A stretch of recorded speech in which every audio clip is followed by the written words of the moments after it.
Hi, today we're going to have another look at the Brusho thickener. I made a couple of videos a few weeks ago. If you didn't see those, I'll pop the link up here.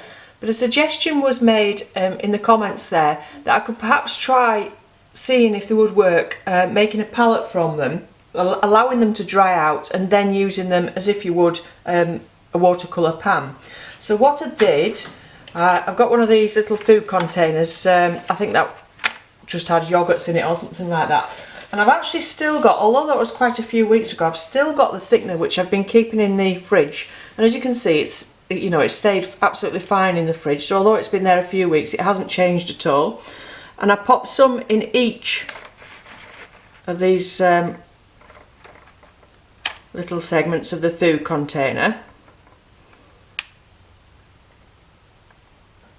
You can see it's still got that very thick consistency.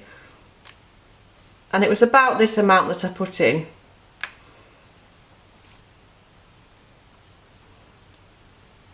And then in each one I popped some colour in, about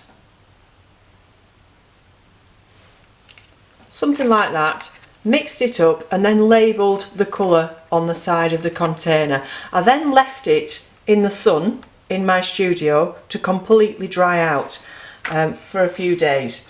And this is how it's ended up. And I was sort of thinking I'd be able to then lift the colour and paint with it, like I say, like a watercolour pan. So as you can see, I've labelled the colours on there. And this is quite interesting. Look how it's set. It's, you know, oops, that was the grey one. So with the thickener, it's just not stuck to that plastic container there at all. It's just come out like that. So I didn't really expect I'd be able to do anything with it. It looks, you know, quite a mess. But, and there again, that one, it pops out. So that's how it's set after a few days in the sun. Even though there was quite, as you can see, quite a quantity there. It's the water's evaporated and left us with that.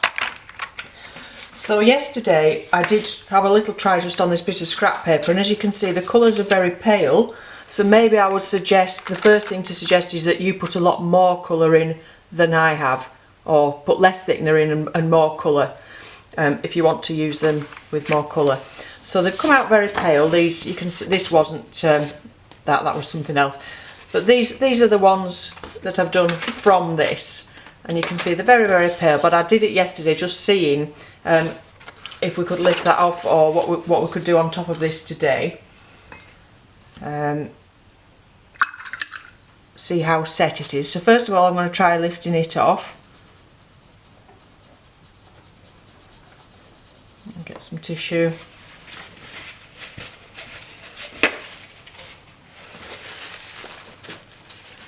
And it has lifted off. Can you see the paper's quite light there? So that's the first thing to say. The thickener itself hasn't made any difference to, you know, it hasn't set it as such. It's lifted off. So then let's see how the colours mix. So I'll put some blue over these yellowy colours here, and that yellow comes through and gives us quite a nice colour actually there.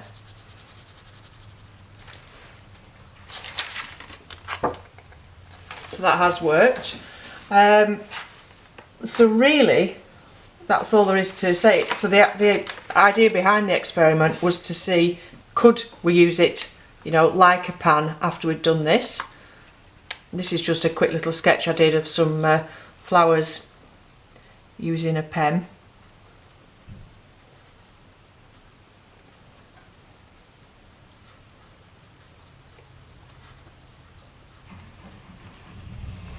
Just show you how I'm lifting that off. Not a lot of water on my brush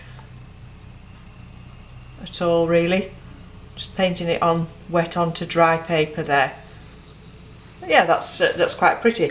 Now, I was wondering what the advantage of this is, really, because we could just make up some washes using the Brusho and some water on our palette. But really, just trying to mix some of that red in to get us a bit of a mauvey colour in the centre of those flowers. But really, one good reason you could use this idea, especially if you made them slightly smaller, and like in little pans, you could use some old watercolour pans and fill them up.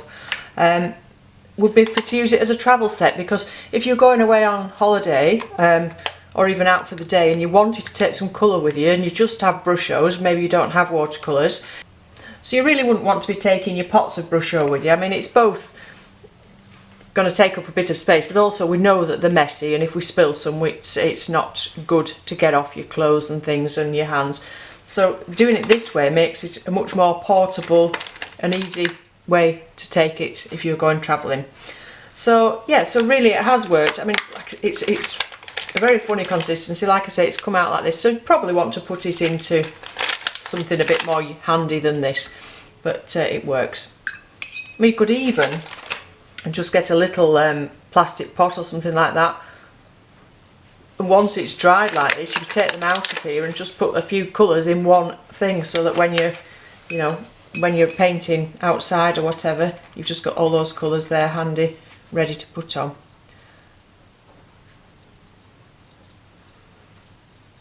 Okay, so I think that's about all we need to say about that. It's worked, and really it will be up to you then just to experiment with different amounts of colour. These are quite pale washes that I've made up, but actually it's quite pretty for things like flowers, and of course you can put more colour on top to strengthen the colours. Okay, so have a go with that if you've got the thickener. Like I say, I've managed to do all sorts. This is still, if you watch the first video, this is still the same thickener, so I've used it for different things, still not run out, so it's been quite economical. Okay, so if you've messed about with the thickener yourself, if you found out anything that I haven't, and you want to let us know in the comments below, it's handy to tell each other ideas as well as me telling you ideas. So if you want to put anything in the comments below, that'd be helpful for everyone else. Okay, so thank you very much for watching, and I'll see you again soon. Bye for now.